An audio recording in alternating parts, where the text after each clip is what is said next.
Lumende wembubo esemkhankasweni wekwenda lathunywa kona inkosi Mswati wesithathu nayikhuluma esibayeni nayivula iParliament bekuthi asigijime sithi ngwe sikhulise umnotho silwe nenkohlakalo siphinde sinciphise nebusweti eveni kanjalo siphinde sithuthukise tempilo eveni ngaleso sizathu lonke isizathu liyakhuthazwa ukuthi lende konke lokusemandleni alo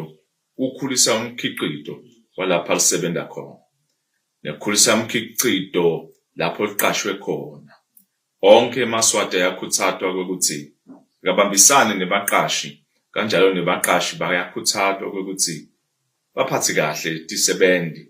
ukuze ukuthi live litawukhona ukukhanga batshale imali labasha emaswati ayakhuthazwa futhi ukuthi aphathe kahle netivakashi telive ema-tourists phela kude dona tivakashi tihlale isikhathi lesidze eveni diphindze tikhulume kahle nelive laKaNgwane lokhu kutasakhela imisebenzi leminyenti eveni sive siyakhuthazwa ukuthi